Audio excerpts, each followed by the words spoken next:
Hello, hello, and welcome to another exciting edition of The Gathering. We're going to be talking about Islam tonight, so hallelujah for that, right? Let's go ahead and get started, but we're going to pray first. That's probably a good call, talking to Jesus before we talk about this crazy stuff. So, Father in heaven, we are grateful, Lord, to you that you are not Allah, that you are not the God of Joseph Smith, that you are not the God of the Jehovah's Witnesses, that you are precisely who you are, because that is the best possible thing you could be. You are indeed the best possible thing in the universe, and so we thank you, Lord, for being that, because that's precisely what we need. Lord, as we continue to look at things that are not true for the sake of being able to bring people to you, Lord, show us your character juxtaposed against falsehood. Show us the truth while we're studying the things that are not true, so that we might be able to shine your light in the world so that more people might know you. In Jesus' name, amen. So, yay, Islam. That should be fun, right? We've still got our little coexist bumper sticker up there. I'll leave that up there each week, because I mean that's just sort of that sort of encapsulates what we're talking about, right? It's going to be really apparent tonight, the topic that not all roads can lead to one, because Islam directly contradicts. A central tenet of Islam directly contradicts a central tenet of Christianity, and so they both cannot be true. Even if every other world religion could get along, Islam and Christianity just can't play nice with one another. It just doesn't work, and so we'll see that pretty clearly tonight, in spite of our coexist motto that a lot of people are embracing. Obviously, we want to be nice to people. We want to be able to get along with people. Didn't want to sit in the wing anymore. I don't blame you. We want to play nice with people, we want to get along with people, but we want to get along with people because we want to get them to Jesus, right? We don't want to just get along with people because that's the right thing to do, or because it doesn't really matter who's right or who's wrong. It matters who's right and who's wrong, not for our own ego, but for the sake of our eternal destiny, right? If I happen to be wrong about Jesus, man, I'd really like to know about that. Right, I've got a whole lot invested in being right about Jesus. It'd be nice if I'm wrong about that, I'd like somebody to be able to show me. And so, if somebody else is wrong about their religion, I would hope that they would be open to finding out about that. Before we get to Islam, for the sake of being able to understand Islam, I'm going to take you through a brief history lesson. If you hate history, I apologize. Just grin and bear it. If you want to go to the next slide. So this wonderful little map here should look vaguely familiar to you just as far as the continents are concerned. You don't necessarily need to worry about all the text there. This is just one of the better images that I could find that would kind of serve our purposes here. Okay, so over here, right, we have Israel. Over here, this is where Christianity starts, right? Hope I'm not blowing any minds yet. Okay, we're all on the same page there. Christianity starts over here, right? Well, as Christianity starts, it sort of follows a pattern as far as mission work is concerned. You have people going this way and kind of following the land this way, right? Getting all the way over to Spain, actually, coming down into the Italian peninsula, and you got Greece here, and this is Turkey. This is Tarsus up here. This is where Paul's from. And then you've got also some people kind of going down this way and then coming across North Africa. Alexandria's down here. There's a big Jewish community in Alexandria in Egypt, and so they come down towards that. We've got Carthage up here. This is where Tertullian, early church father, is in Carthage up here. And so Christianity kind of wraps around the Mediterranean Sea. That's kind of how mission work ends up going. Okay, everybody following me thus far? The main centers of Christianity that arise, we have Jerusalem, which is right here. We have Antioch, which is up a bit. We have Constantinople, which is up here. Oh, that's nice. I appreciate that. We have Rome evolving over here, and then we have Alexandria down here. Matter of fact, when you hear somebody say that they are a Roman Catholic Christian, I'm just going to explain that to you really quick. In the early church, if you've ever recited any of the creeds, forget which creed it is, Apostles' Creed, I think, that says we believe in the Catholic Church, right? The Catholic Church there, that doesn't mean the Catholic Church as in the denomination, the Catholic Church. Catholic in that sense means universal, the church across the globe, okay? And so in the early church, they referred to the church Catholic because they're talking about the universal church, all Christians everywhere. That's what they mean when they say Catholic Church in the early church. And so what happened is we have these places arising in prominence, Jerusalem and Antioch, Constantinople, Rome, Alexandria. When these places start rising in prominence, we start having people who are the bishop of that particular church, the bishop of Rome, the bishop of Antioch, the bishop of Alexandria, and those people start getting pretty important. And so what they say starts carrying a whole lot of weight. Okay, and those people start being referred to as popes. And so in the early church, there's actually 5 popes. There's a pope for each one of those major towns, major cities. And so if you have a big doctrinal dispute, you go to your local pope. And pope just comes from the Latin papa, which just means father, daddy, right? And so this is your spiritual father, right, in your region. And so if you were down in Egypt, you would refer to yourself as an Alexandrian Catholic Christian because you're under the Bishop of Alexandria. Well, that doesn't mean that you don't care about all the other Christians out here, right? It's sort of like, when I moved to California, I had a certain affinity with people who were from the South, but I had more of an affinity with people who were from Virginia.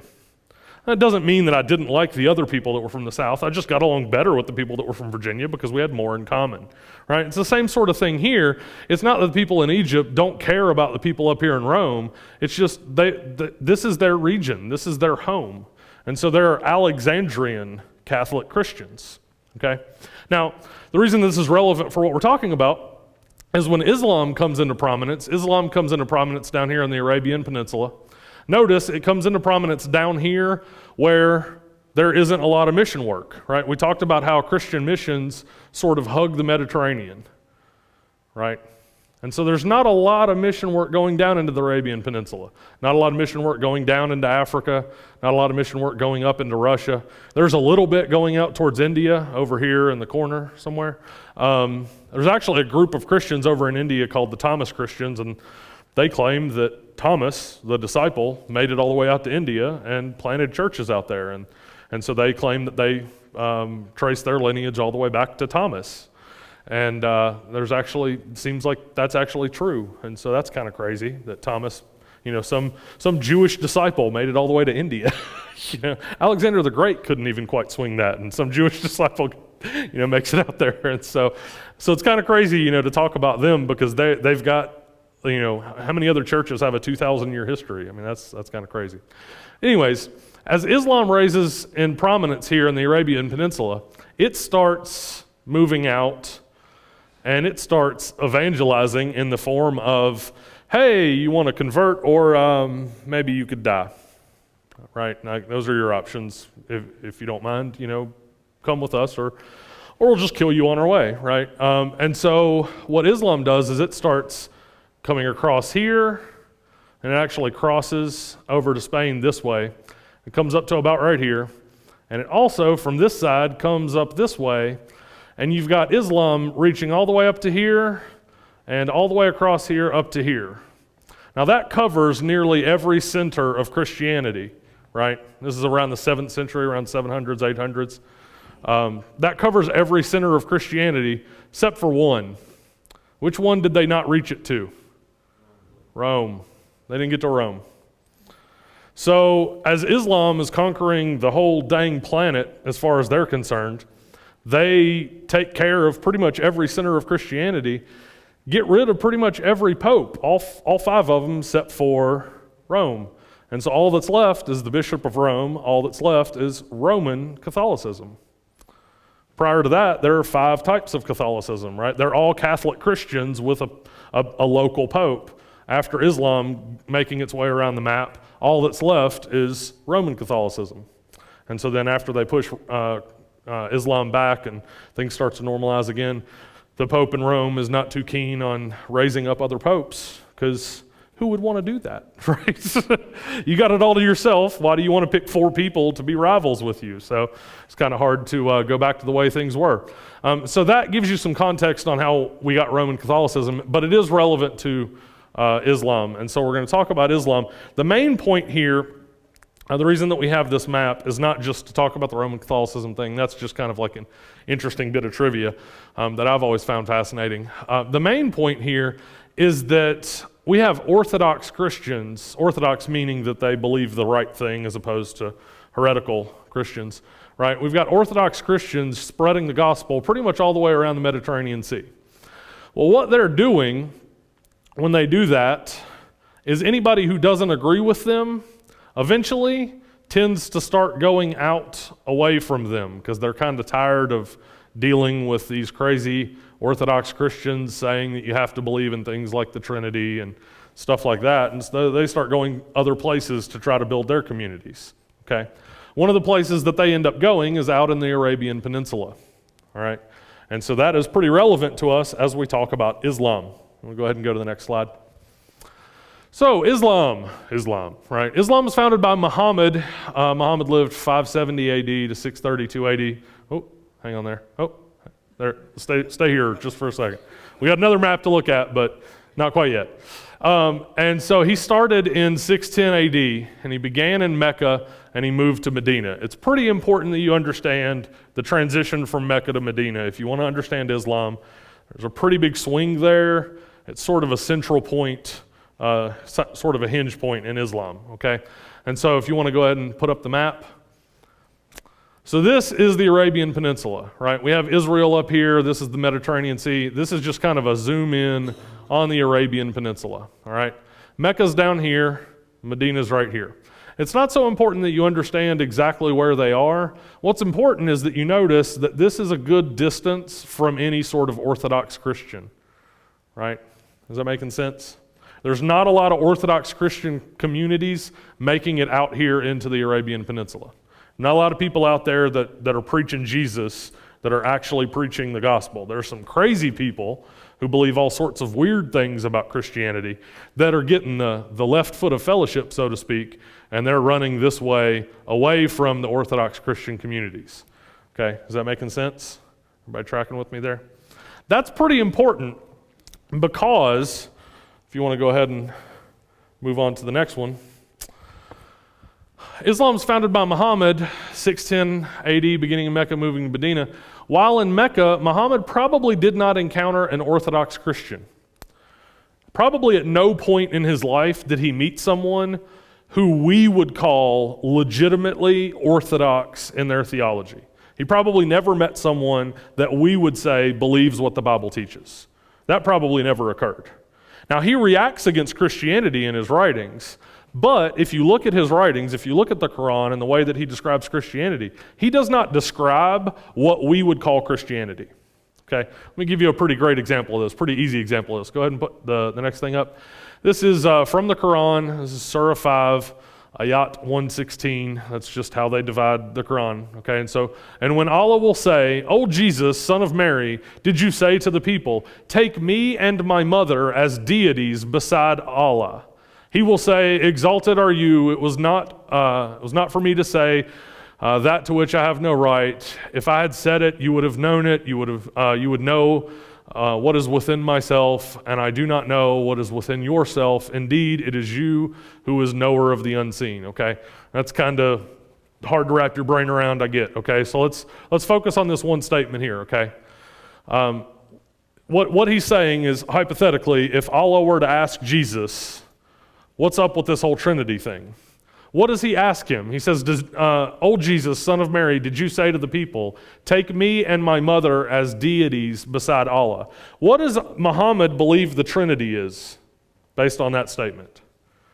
It's God the Father, God the Mother, and God the Son.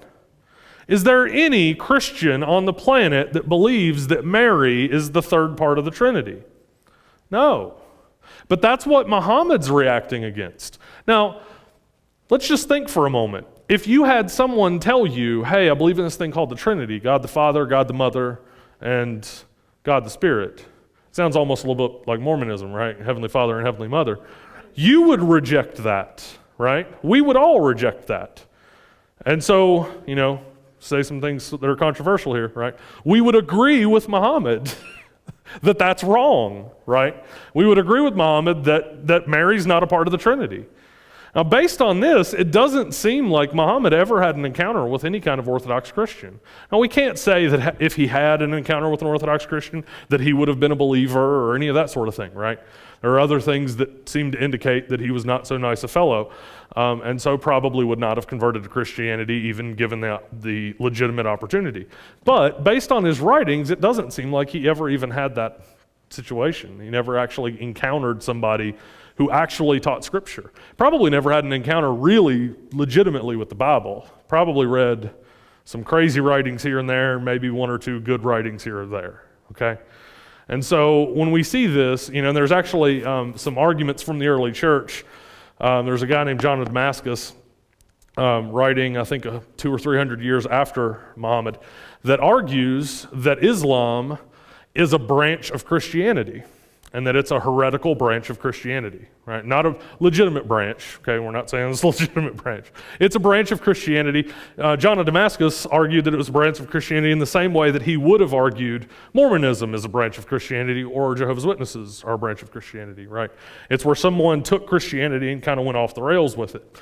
And so he argues that it's a heretic perception of Christianity based on some of this stuff, like some misunderstandings of what Muhammad seems to believe about God, about Jesus, about all that sort of thing. Okay? Is that everybody tracking with me thus far? We all sort of there? Okay. Let's go ahead and go to the next slide. A quick note about Arabic. You can just go ahead and put this whole thing up. You've probably wondered about Mohammed versus Muhammad, or Quran versus Quran, or Osama versus Usama. What's the guy in Libya? Gaddafi versus Gaddafi, and just the way that those things get spelled. Arabic doesn't work the way that English does, and so in Arabic and in Hebrew for that matter, pretty much any other language that's out on that side of the world, vowels change depending on how that word's being used. Okay? And so the consonants are what you focus on. The consonants stay the same generally. The vowels are what change. And so it's not that much of a difference in Arabic or in Hebrew for you to say Osama versus Usama. That is irrelevant to them, because you would actually spell it the same way writing Arabic, because you wouldn't write the U, right? It would be understood. There's no vowels there, right? If you think back to when we talked about Greek and Hebrew, and I showed you guys some Hebrew, there's all the little vowel points there. All that you have there originally is consonants. And so that vowel is going to be understood. And so those changes, the reason you see that, the reason you see Quran versus Quran, is because that vowel changes in that language, depending on where it's at in the sentence and what it's doing in the sentence, okay? And so that's how that works, all right? And so, for instance, the Hebrew word shalom is related to the Arabic word salam. If you've ever heard somebody say, salam alaikum, assalamu alaikum if they're speaking really fast, right? That's peace be upon you in Arabic. And then the response is assalamu alaikum, and then I forget what the response is, but it's basically a different form of salam saying peace back upon you as well, or something along those lines. And so salam here, peace, is related to Islam, which means submission. You see the S, L, and M there in Islam? Those consonants haven't changed, right? Salam and Islam, those consonants haven't changed. It's based on the same word. It's just a different form of that word. And so one form of the word means peace, the other form of the word means submission. It's the same word, right? It's just changed in form. Everybody sort of tracking with me? I know this is a little difficult because, you don't know Arabic or Hebrew, okay? Going one step further then, have you ever wondered why the religion's called Islam, but the followers are called Muslims, and they're not called Islams? Right? Well, Islam, see SLM there? Muslim, SLM, same word there. It's just Muslim means submitted one. So Islam is like way of submission, the submitting. It's the path of submission, so to speak, right? Muslim is one who has submitted. So it's the same word, it's just a different form of the word. That make sense? Now see, for us, it doesn't really track for us because that's not how our language works.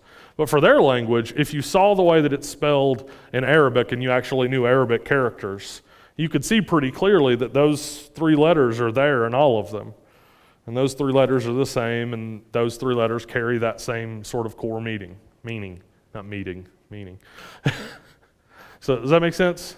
Does that clarify a little bit for you for Arabic? I know when we talk about this sort of stuff, those are the kinds of questions that you're just always going to get. Why is it Quran and Quran and Mohammed and Muhammad and all that kind of stuff? Okay, go ahead and move on to the next one. So what do they believe? That's where we get down to brass tacks, right? So this is how you become a Muslim. This is, if you wanted to convert to Islam, this is how you would become a Muslim. There is no God but Allah, and Muhammad is his prophet. Okay? This is the way that you convert. This is the core tenet of Islam. This is called the Shahada. Speaking it in Arabic is sufficient to convert you to Islam. Now you can actually find, they don't care if you say it in English, they don't even care if you know what you're saying. They'll just try to get you to say it in Arabic. If you say it in Arabic, you're now Muslim.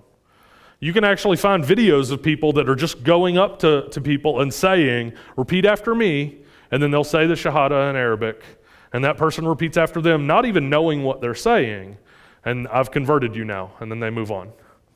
Now, a point of practicality here, sometimes we're not that far from it with just confess Jesus as Lord. Well, what the heck does that even mean? What are you going to do after you confess Jesus as Lord? Are you going to have a church family? Are you going to get discipled by somebody? What's going to happen after that? No. Just confess Jesus as Lord and everything will be okay, right? We don't even care necessarily that they know what they're talking about. And I'm not saying that you have to have a certain level of education to become a Christian, right? I'm not saying full catechism and you got to fill out this worksheet and go through this book and then maybe we'll let you get saved. I'm not saying that. I'm just saying somewhere between those two poles is probably what we ought to do. We shouldn't be so far over that we're like, hey, just say Jesus is Lord. I don't care if you know what that means. Just say that and you're going to go to heaven. That's what they're doing. We need to be really careful that we're not doing that, right? Because salvation is about more than just that confession in that moment, right? You're entering a relationship with a triune God. You're being incorporated into the Trinity. You're being incorporated into the body of Christ. It's more than just that one moment confession, right? Does that make sense? And so it needs to be about more than just say, just Jesus is Lord, right? So we need to be careful about that, about being somewhat similar to them. Moving on from there, if you want to go ahead and put up the next one. The Quran is only actually the Quran when it's in Arabic. I have a copy of an English translation of the Quran, and it'll actually say in the intro to it, this is not the Quran. The Quran is only the Quran in Arabic. It's only the original text in Arabic. This is not the Quran. This is an English translation of the Quran. And so they're very dogmatic about that. The translation can be wrong. The Quran cannot be wrong. And so if you really want to actually read the Quran, you need to learn Arabic and read it in Arabic, right? And so that's their perspective on their holy book. If you want to look at the Quran up here, it's just an English translation. We'll talk about a little bit more about it actually right now. Look at that. There we go. So there is significant diversity within the Quran. This is one of this is the point where we need to understand the whole Mecca Medina thing. Okay, yeah.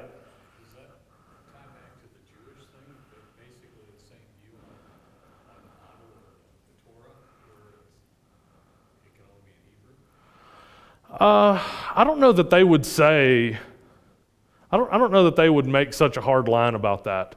Because they've actually gotten, most Jewish communities, most, not all, there's definitely like a group that's still pretty hardcore, super super rigorous, hardcore. But most Jewish communities are pretty lax about a lot of things because, I mean, why not? They don't.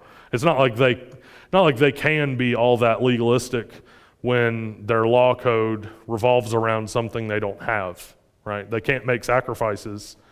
And so how can they be super legalistic when they can't be obedient to a large portion of the things they're supposed to be obedient to? And so most Jewish communities are pretty relaxed. When I went to the synagogue in Roanoke, I was taking a class on world religions, evangelical theology and world religions, and we were supposed to go to a worship service for one of the world religions and write a paper comparing them with our religion and all sorts of stuff like that. And since I know a little bit of Hebrew, I was like, it'd be interesting to go to synagogue and sit through. And well, it's 4 hours long, and mostly in Hebrew. And so have fun with that. Having taken, I don't know, I guess I've taken 6 semesters of Hebrew now. I've got, probably 6 or 7 verses, 8 verses memorized in Hebrew. I don't know Hebrew perfectly, but I know it fairly well, I suppose. I only understood like 2 or 3 words every 5 or 10 minutes. He would just be blazing through, and I'd be like, "Oh, Melech Olam, I know what that means." Okay, I don't know what the rest of that is. Just blowing through. The rabbi down there, though, is from South America, and so people from South America tend to speak very quickly, and so add that to speaking Hebrew as a South American very quickly, and it was really hard to hear. They got to one of the verses that I have memorized. And in that part of the liturgy, you're supposed to slow down because that particular verse, one of the more important verses in the Old Testament. And so when they got to that, I was like, yes, I know this whole verse. But then the rest of it, I was just like, I don't know what's going on. But anyways, point of the story is when I was there, in their little foyer area, churches and whatnot in that little area will have like pamphlets and stuff like that. And they had a pamphlet about how it's okay to be gay. Yeah, that response is I saw it and I was like, I'm taking that. I need to read that. Like, I need to understand where you guys are coming from on this. Like, what on earth? Like, that just doesn't seem like, it doesn't, like the part of my Bible that says that's wrong is in your Bible. Like, it's not like you're accepting something that I reject based on the New Testament. Like, it's there in Leviticus. Like, how is this, So most Jewish communities are pretty lax. There's even, I interviewed a guy for that same paper that teaches at Tech. Really nice guy. He's Jewish, and he wrote a paper about how there ought to be room within Judaism to be an atheist. That you should be able to be an atheist Jew. And okay, I'm not tracking, I'm not picking up what you're laying down there. That just doesn't make sense to me. So most Jewish communities, in my experience at least, are pretty lax at this point because why not? It's really kind of strange. Particularly, I asked one of the guys there. I said, I don't mean to be offensive. I'm just really trying to understand where you guys are coming from. How do you maintain a right relationship with God without the temple? You can't make sacrifices, and so how do you maintain a right relationship with God? And he was like, because of the Torah. We have a Torah service and we read the Torah, and because of our right relationship with the Torah, we have a right relationship with God. And I'm like, let me take you to John 1:1. In the beginning was the Word, and the Word was God. In the beginning was the Word, and the Word was with God, the Word was God. That's the Torah. And so you're saying if I could just take Torah and replace it with Jesus and say, because of my right relationship with Jesus, I have a right relationship with God, congratulations, now you're a Christian. Like, you don't even have to change much. Like, why is this not just the natural conclusion, But they're really, I know we're getting way off topic from Islam, but they're really turned off by Christians in general. Like, the moment they found out I was a Christian, it went from they were treating me like a long-lost cousin to, hey, look at the time, you got to leave, don't you? Just like that. The moment they found out I was a Christian, it was just like, the temperature dropped 20 degrees. It was crazy, the difference. And but it was just weird because the way they described that, I'm like, you're so right there. Like, If you just took Torah and saw that as Jesus, you'd be a Christian. Like, why are you not? Anyways, I don't know. All right. Yay for coming back. So the reason that it's crucial that we understand the whole Mecca-Medina thing is because those are sort of two periods of Muhammad's life. And while he's in Mecca earlier in his life, Islam has not grown a whole lot yet. And he's still pretty peaceful. And so the portions of the Quran that he writes from Mecca are actually not really all that controversial. They're actually not much different than something you would read in the Bible. I mean, they're, be at peace with everyone. I think there's one verse in the Quran, I meant to look it up, but I forgot to. It says, if you've killed one man, you've killed all, you're guilty of killing all of humanity. I mean, there's a lot of just really peaceful stuff in that part of the Quran. Then, you want to move on to the next part there, Skeven. When in Medina, later in his life, and after significant growth and success, he is less tolerant. One might say that once he's in power, he doesn't need to be tolerant, right? When you're not in power, you're all about, hey, let's get along. He talks about Jews and Christians being people of the book, and don't oppress the people of the book. When he's from writing from Mecca, like we're sort of all in the same thing here. We just don't agree on everything, but hey, that's okay. That's where as all of the stuff that's going on in Iraq. You guys remember seeing the symbols, the Arabic symbols that people are using on Facebook, that it's the letter Nun in Arabic, and it stands for Nazarene, and that's what they were marking on Christians' doors, because that's what they would call a Christian as Nazarene. And so those are the people you're supposed to kill because they're Christians. Well, there's a clause in the Quran from the Mecca portion that says if you don't want to convert, we don't have to kill you, you just have to pay a tax. Right? If you're going to live in our region and you're not going to be in our religion, then you just have to pay a tax. And so they actually are following that in Iraq, but they're just making the tax so high that nobody can pay it. And so effectively they're saying, give us a whole lot of money or we'll kill you. And so that's what's happening in Iraq, is they're taking that passage from the Mecca portion, where originally that's intended to actually be nice, sort of ish. And they're making it, they're completely disregarding the intention of it, right? Because what's the point of the tax if it's not something that someone can pay, right? So they're completely disregarding that portion of it.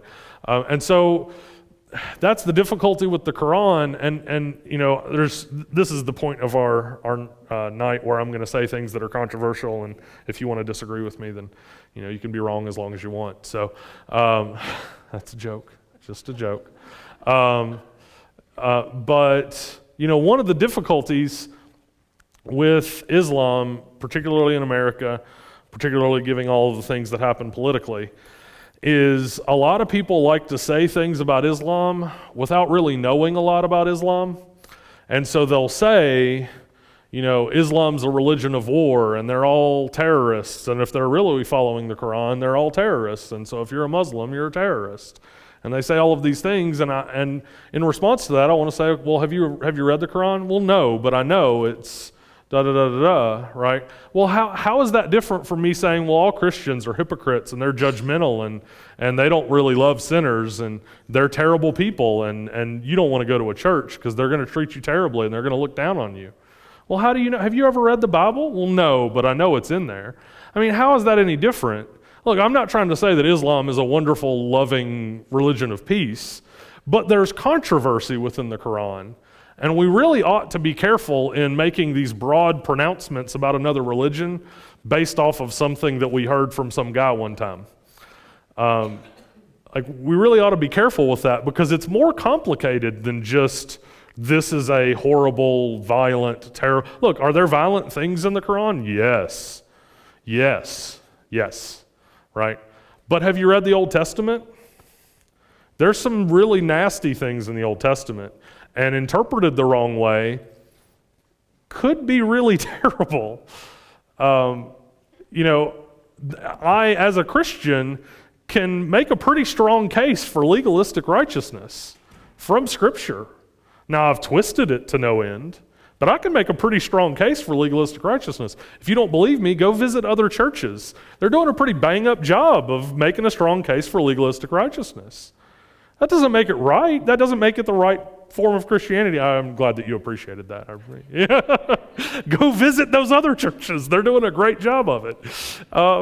I mean, it's possible. That doesn't make it the right expression of the religion. And it's the same thing with Islam, right? We need to be careful about that. I'm not trying to say that, like, you know, I'm not going the full route of, you know, what politicians are saying where, well, this isn't a true expression of Islam. Islam is truly a religion of peace. Well, no, I don't know that I'd go that far. There's definitely a lot of stuff in there that isn't quite so peaceful. But it's complicated. You know, as much as you have the passage in the Quran that says if you've killed one man, you're guilty of killing all of humanity, you also have seek out the infidel and kill him where you find him. Okay, well, there's a tension there. Like, how does that work? Which one of those do you lean on harder, right? And so there's problems there. Does that make sense? And so, you know, if that steps on toes, I apologize. There's definitely, the reason I say that is there's definitely a tendency today for people to pontificate about Islam, having never read a thing about it apart from a segment on a news show or a blog one time or something like that, having no knowledge whatsoever about it. And I know personally that it enrages me when people talk about Christianity having no knowledge of Christianity. And so I can only imagine what it's like for people in other religions that we're not giving them the benefit of the doubt at all. I mean, fundamentally here, here's what it comes down to for me. Here's the reason that I think we ought to give them the benefit of the doubt. Christianity, properly understood, is not about being right. It's about bringing people to Jesus, right? I mean, were we together on that? It's about bringing people to Jesus. And so let's say, hypothetically, that Islam is inherently a terrorist religion. Let's say, hypothetically, that's true. Is proclaiming that consistently bringing people to Jesus? Is that helping you win a Muslim to Jesus? Not really.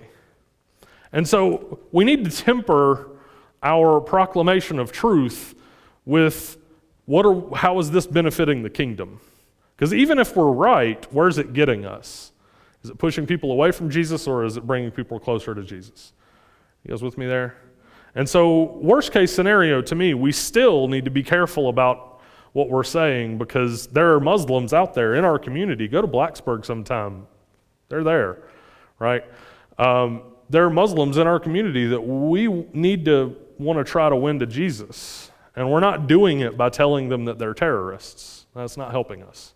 Okay? Everybody with me there? That's crazy, but... I think you could add to it also, not only did Jesus say the second greatest commandment was to love your right. neighbor, but he also went as far as saying love your enemies. Yeah. And, pray for those that... You really don't love yeah. your enemy if you're blasting them. Right.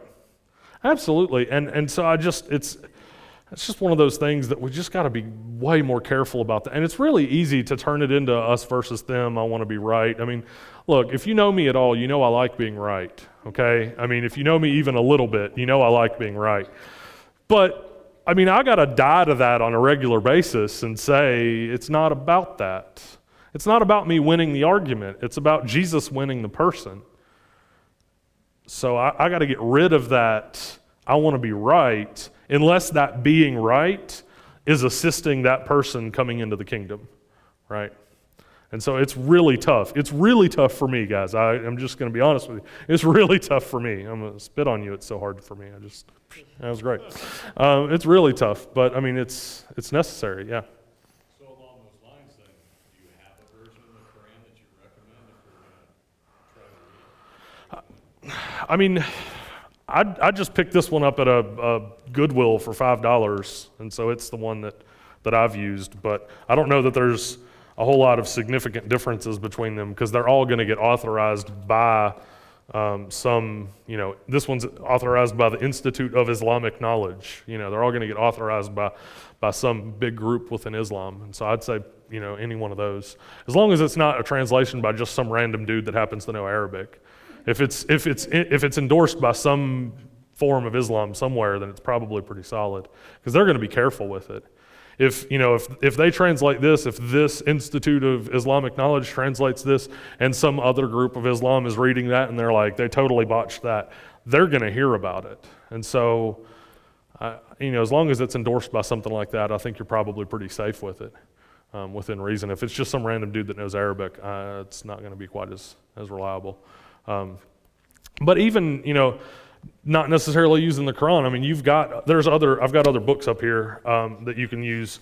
This one I recommended, I think last week or the week before, but this is just a great book for comparative religions. It's Stephen Prothero. He teaches at Boston College, I think, and he's pretty much recognized as the leading world religion scholar. Like, he's the expert on world religions in the world right now.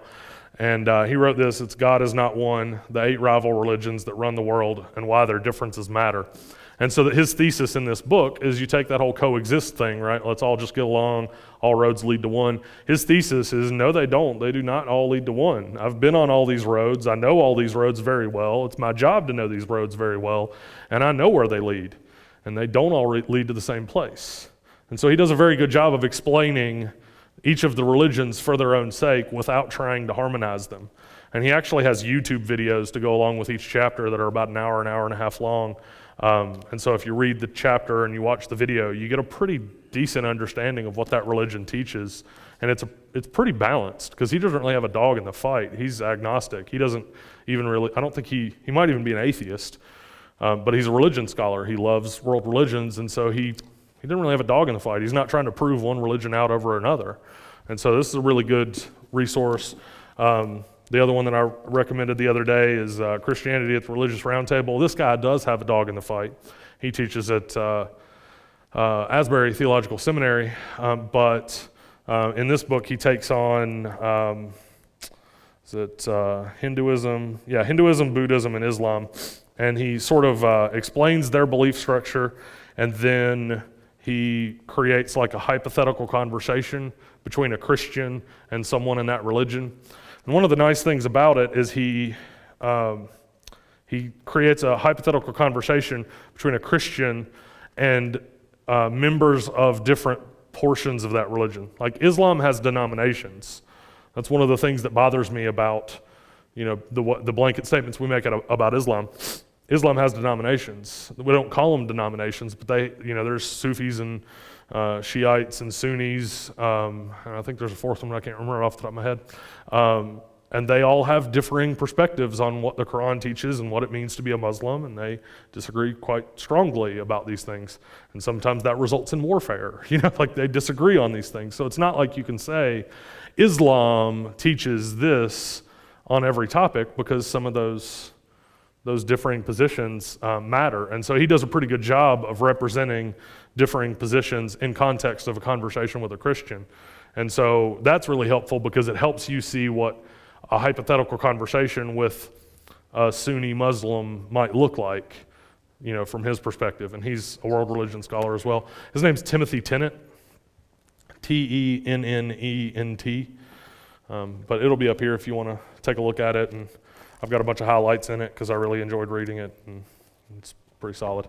I've also got another book called Our Religions, and this one has Hinduism, Buddhism, Confucianism, Taoism, Judaism, Christianity, and Islam. And each section is written by someone who is a scholar in that religion, who's somebody who's pretty well known in that religion as knowing what they're talking about. And so they explain their religion from their perspective. And so this one's also a pretty good read on that sort of thing. And so reading the Quran, I mean, obviously it's helpful, just like with Mormonism. Read the Book of Mormon, it's helpful. But these are pretty helpful as well. Did I tell you guys about the New Mormon Challenge, that book? I forget what I've shared and what I haven't shared. Let me just pause for a moment and go back to Mormonism for just like a minute, Okay, are we all with me there? We just pause and go right back. Okay. So if you're really interested in studying Mormonism, Mormon, Book of Mormon would be great. Doctrine and the Covenants, great. Pearl of Great Price, great. All of the Mormon documents, that's great. One of the things that would be helpful for you if you're really, really interested in getting into studying Mormonism is there's a book called The New Mormon Challenge. And basically, there are scholars at BYU, Brigham Young University, which is the Mormon college, that have actually started taking on us, that have actually started looking at our theology and telling us why we're wrong, which is kind of interesting. You never would think about that sort of thing, but that exists. Okay, and so they're doing that, and so there's some scholars in Christianity that decided, hey, if they're going to come to the table with scholarship, if they're going to come to the table with some legitimate arguments, then we're going to come to the table with some legitimate arguments. We're going to come right back at them with scholarship.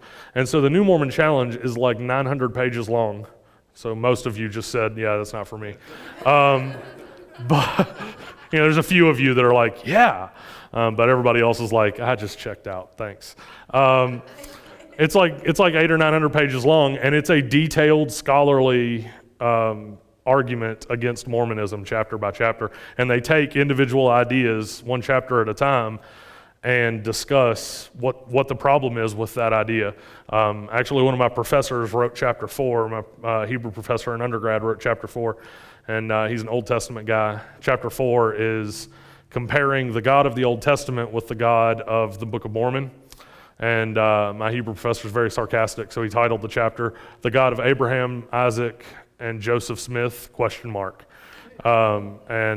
it's a really great chapter explaining why the God that's represented in the Old Testament is not the same God as the God represented in the Book of Mormon. And so if you're interested in Mormonism at all from our 2-week, 3-week excursion on Mormonism, that would be a great book for you to read, in your downtime when you're reading scholarly journals and whatnot. That would be fun for you. So, so for the handful of us in here that might apply to, that's what you can do. But as far as Islam's concerned, these books are a great place to start. The one from the Christian perspective, the 2 other ones from non-Christian perspective, they're pretty helpful. So, any other questions about that? Kind of ran off there for a little bit. One of the difficulties about reading the Quran is it's not in chronological order. So it's not like you can say the first half is from Mecca and the second half is from Medina. It's back and forth. Like there's no like discernible pattern there as far as Mecca and Medina, and so it's very difficult to determine which one is from which and how to understand them and that sort of thing. And the other part is those of us who are a little bit on the older side of things maybe remember Salman Rushdie and the Satanic Verses. I don't know if you remember that. He got a fatwa put on him by pretty much every Muslim in the universe wanting to kill him because of what he wrote. Well, one of the things that he's referring to about the Satanic Verses, that phrase refers to the fact that Muhammad, after writing part of the Quran, went back and said, those verses, that was not an angel talking to me, that was Satan. And so those are wrong. But he left them in there. And so there's just a lot, and that's one of the reasons why it's aggravating for me when people make the blanket statements, is because Islam is really stinking complicated.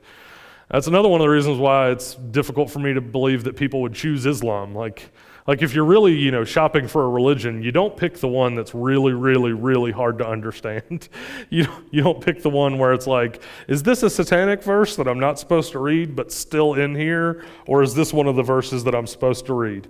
Like, that's not the religion that you pick, We talked about that several weeks ago. Remember we talked about you start with a religion you can test, like Christianity. If you can disprove the resurrection, move on, right? If you can't disprove the resurrection, maybe stick around for a bit. Right, but if you can disprove the resurrection, Christianity is worthless.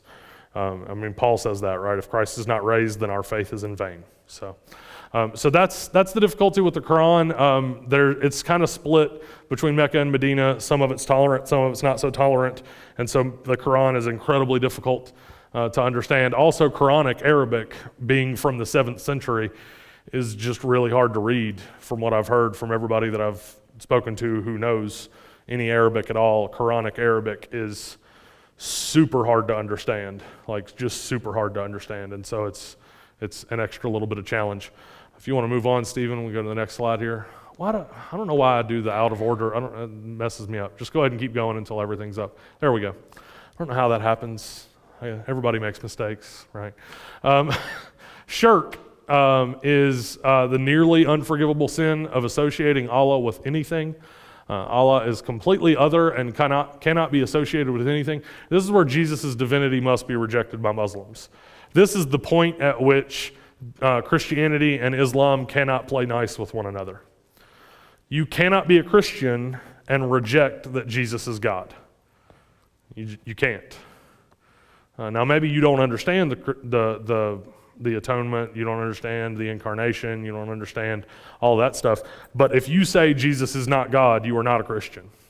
I mean, you just aren't. And if you say Jesus is God, you can't be a Muslim. And so if no other reason, just on this point alone, Islam and Christianity cannot get along with one another.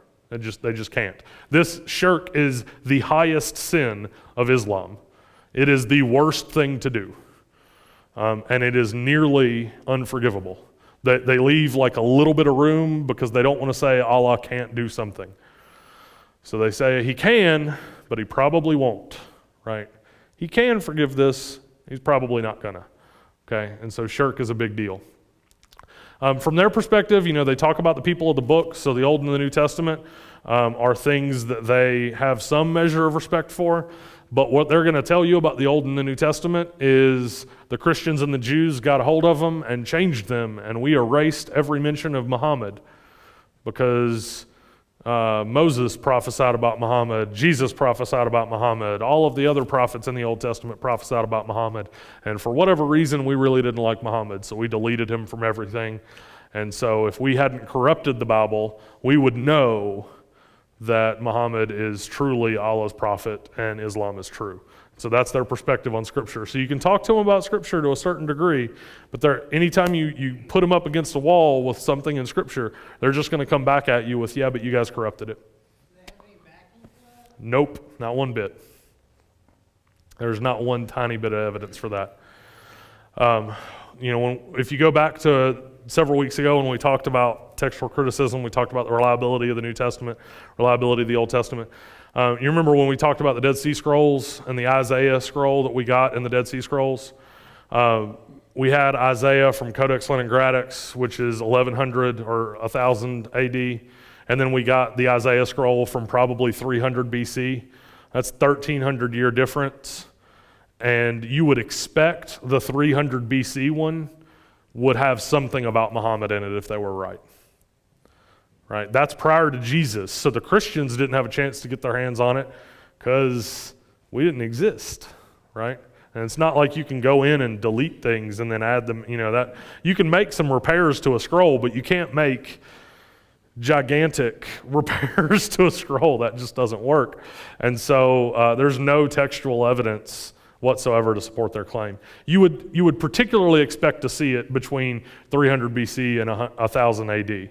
Because 1000 AD is well after the Muslims, or well after the establishment of Islam. And so if we're going to start making changes, you would expect to see it in Codex Leningradics. You would expect to see it there because, we've had time to not like them enough to start deleting things. But you just don't see it. It's just not there. Yeah, there's just no evidence for it. It's the same thing with, the Mormons. They talk about, sorry to keep pointing out when you want to say Mormon, but it just happens. But when they talk about all the people that came over from Israel and settled in America, and that they're all the Indians or all the Native Americans rather are Jews of some sort, and so there's no evidence for that. There are people that have done genetic studies on that to see if there's any sort of correlation there, and there's not. And so it's a pretty big problem when your religion makes claims that are falsifiable, and we have falsified them, right? Like that's a pretty big deal. Yeah. What surahs talk about Jesus as a prophet or as a returning, whatever? Sure. They say he's the Messiah. They'll call him the Messiah all the time, but he's not God. And so they'll say he's a prophet, they'll say he's the Messiah. They're all on board with that, but he's not God. He is a man. And and so they talk about Jesus and they put words in Jesus' mouth that Jesus is talking about Muhammad and saying that Muhammad's really awesome and stuff like that. But there's no evidence for it prior to the Quran. So They call him a prophet and they accept him as a prophet, yeah, yet he called himself countless times God. yeah, How do they handle that? we corrupted it. Yeah, we corrupted it. Yeah, and the difficult thing there, and this goes back several weeks to when we were talking about evidence for Jesus' resurrection, but Jesus' most commonly used phrase that claims divinity is Son of Man. Son of Man's a reference to Daniel chapter 7. We went over this. Remember, there's one like the Son of Man who's riding on a cloud up to the Ancient of Days, receiving a kingdom and authority. That title, Son of Man, is a claim for divinity based on Daniel chapter 7. Jesus uses Son of Man more frequently than any other title to claim divinity. If we Monday morning quarterbacked Jesus' divinity into the Gospels, how come the least used phrase in the early church and in all of the epistles is Son of Man? Paul never calls Jesus Son of Man, not once. Never calls him Son of Man. You're hard-pressed to find the early church calling Jesus Son of Man, apart from them quoting him calling himself the Son of Man. But the Gospels are replete with examples of Jesus calling himself Son of Man. It's his favorite title for himself. And so if we did corrupt them, we did a really shoddy job of it, because you would think we would have some consistency. If we have a favorite title for Jesus here, we would probably continue that through all of our writings. But it just, the dissimilarity there proves that there's no conspiracy. Either that or we're really good at conspiracies, right? We thought ahead on this and we were like, if they're different enough, nobody will think it's a conspiracy, right? That's just insane. So, yeah. If they think we took Muhammad out, what did they think that it said about him? They have all sorts of crazy theories. They've got a passage, I forget where it is in the Pentateuch, but there's a passage in Deuteronomy somewhere where they're like, yeah, it's where Moses says, a prophet like me will come. I forget exactly how he phrases it, but he says, God will send a prophet like me one day, and he says, the Muslims say that that's Muhammad, that Muhammad is the prophet like Moses. Even though the Gospels pretty clearly show that Jesus is the prophet like Moses. Going back to the historical with Islam, just to understand where it comes from. Now, they believe, of course, Adam, Eve, through Noah, Yeah. Moses, and everything, right? Yep, all the way up to Abraham, and then it changes. So then in the Old Testament, after Moses, do they believe Moses? Yeah, they believe Moses is a prophet. Yeah, Who was with the Jews, of course, Yeah. Moses as a Jew. yeah. Do they keep going through anything past the Pentateuch or Pentateuch. Yeah, I mean, they basically, their claim is that all of that stuff keeps pointing back to Muhammad, but we changed it. But how Right. much of the Old Testament? They would take all of it. Yeah, they would take all of it, and they would say all of it pointed to Muhammad, and we changed it. It was our fault, we changed it. Right. The only thing that they substantively change about the Old Testament is Abraham, that the child of promise is Ishmael, not Isaac. And so the child of promise is Ishmael, and that's where that whole line comes from. Do they So. value like Psalms and Proverbs? I mean, the whole Old Testament is valuable when it suits them, but then when it doesn't, we corrupted it. And so they just wiggle right out of it every single time. Just wiggle right out of it. Is any of the Old Testament included in them? Not in the Quran, no. All the Quran is just Muhammad's writings. So they just respect the Jewish. Yeah. Yeah, because he calls us all people of the book, right? And so they have a respect for the fact that we all come from Abraham. They just differ greatly on what that looks like. And and so like I said, it's weird between Medina and Mecca. He's really respectful towards us here and not at all over here. and it honestly boils, what it looks like is it looks like it boils down to when he's in power. When he's in power, he doesn't have to be tolerant, so he's a raging jerk. And when he's not in power, he's super nice and peaceful and tolerant, right? It looks like that's what it comes down to, because that's the only difference. That's the only substantive difference between Mecca and Medina, is that in Mecca, he doesn't have much of a following, and so he can't really afford to be a jerk to people. But in Medina, he's got this huge following, and so he can say convert or die because he's got the people to back him up. And so why not change? And so it's really weird. It's really, really weird. But anyways, some other finer points of their theology. Man is not sinful, but is naturally leaning towards Allah. Salvation, they don't mean that you aren't sinful in that you don't make mistakes. They mean that they don't believe in original sin. They don't believe that you're born into sin and that you need a redeemer. That's what I mean. That's what they mean by that, okay? And so we're naturally leaning towards Allah, and so salvation is hopefully achieved by perpetually submitting. Remember, Islam means the way of submission. Muslim means one who has submitted. And so salvation is achieved by perpetually submitting to Allah. But ultimately, and here's the big takeaway, ultimately salvation is decided by Allah and Allah alone. And so you can be a perfect Muslim and not make it. There's no guarantee. There's no assurance whatsoever of your salvation, with one exception. According to some sects of Islam, salvation is guaranteed when you die in jihad. If you've ever wondered why it's so easy to recruit people to die for Islam, it's because you have this religion that has no guarantee of salvation except if you die in this one particular manner. And people are like, well, I really don't want to die, but I also don't want to burn for eternity. So, okay. Yeah. I wanted to go back to, I don't quite understand, how can they accept Jesus as Messiah but reject him as God? Because Their understanding of Messiah is very different than from ours.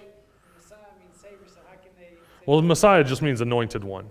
There are Messiahs who are not God, right? There are Messiahs in Jewish history, people who would be referred to as Messiah because they're anointed for some particular task. David is a Messiah because he is anointed for a particular task. That's all Messiah means. Mashiach in Hebrew just means anointed one. And Christ is the Greek corollary of it. So Jesus Christ is not Jesus' last name.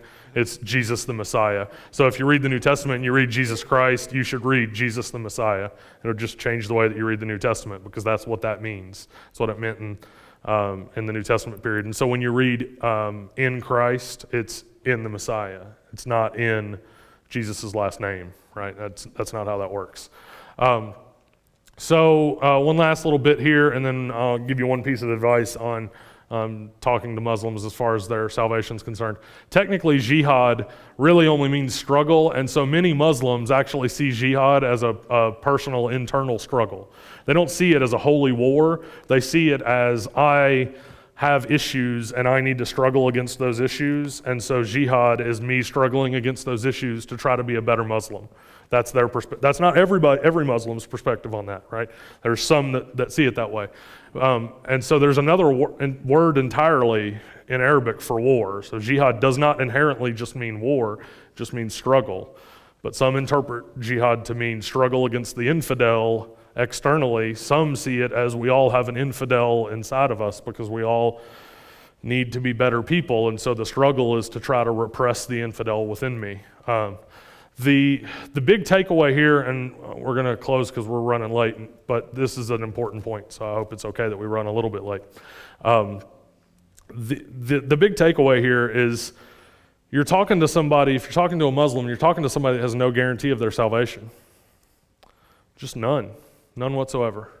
That's the sticking point. You don't know. You don't know. I know. That's a big difference. And share one story real quick just to show you sort of the kind of tactic that you can use when you're talking to a Muslim. A friend of mine who was born and raised in Iran and moved to the States, converted to Christianity after moving to the States, really fascinating guy that is just a blast to talk to. He was on a plane one time, and was sitting beside a guy that was Muslim, and started talking to the guy. The guy was from the Middle East. They started talking in Farsi, and started talking to him about his beliefs. And from that region of the world, you've got honor, shame, and so if you do something that brings shame to your family, that has to be resolved. And one of the ways that that gets resolved, have you ever heard of honor killings? In that region of the world, if you bring shame to your family, if it's shameful enough, you get killed, because that's what brings honor back to the family, is that you remove the shame by means of killing that person. And so he's talking to this guy, he says, do you think honor killings are a good thing? Absolutely. We have to have honor killings. We have to be able to restore honor to the family. I said, so do you think you've ever done anything that has brought shame to you? Absolutely, I have. And so you think you deserve to die. To restore honor, Allah, to restore his honor, should kill you because you've done something that's brought shame on him. Absolutely. Why doesn't he kill you? Because he's merciful. Where's that? Where's that in the Quran? Show me that. Where is he merciful? Show me that. Well, we just see that he's merciful in his character. And then my friend turns the corner with it and says, okay, well, is it possible that instead of Allah being merciful, instead of that being the answer, is it possible that instead of that being what happened, that Allah actually killed someone else in your place to restore honor? The guy thought about it for a second, and he said, yeah, I guess that's possible. He could have killed somebody instead of me to restore honor. And my friend said, well, is it possible that person's name's Jesus? And there's the gospel, right? You've established that this person has done something wrong. You've established that this person deserves death for doing what they've done wrong.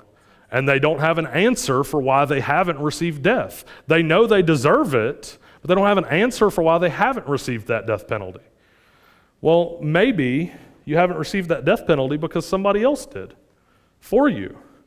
Maybe that person's name's Jesus. You don't even have to get to the divinity of Christ at that moment. You get the divinity of Christ later. My friend that converted to Christianity, it was a year before he believed Jesus was God.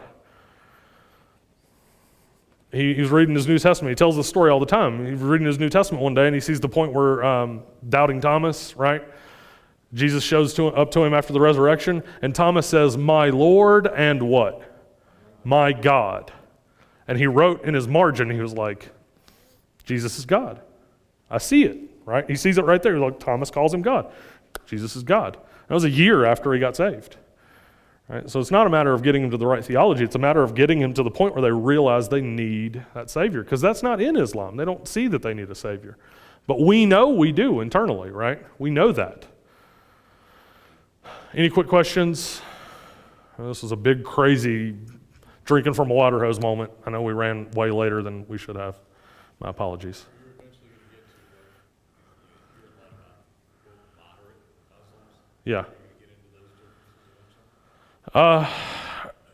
I don't know how quickly I need to wrap up this series before we move on to something else. And so I'm going to have to talk to Phil about how many more weeks I have of this before we move on to something else. And depending on how many weeks we have, I may or may not continue with Islam next week. Because if I only have a few more weeks, I still have to get to a couple of more topics before we're done. So maybe, maybe not. I'm not sure. So on that last little paragraph, Yeah. so a person is struggling with depression, okay? Yeah. And they kill themselves in depression. Does that mean they're going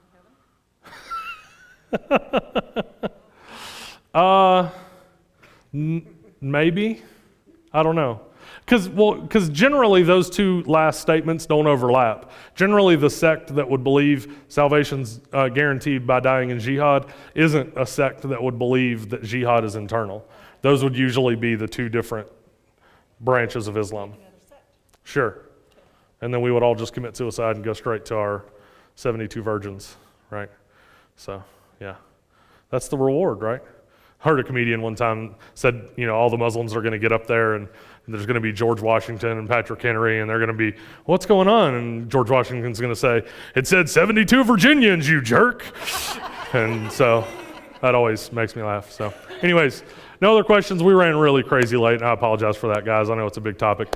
Lord, thank you for this night. Thank you for this topic. Thank you for your character and your action in our lives. Reminded us of your character and your action in our lives daily. Help us to be your light in the world, that it would change people's lives for your glory. In Jesus' name, amen.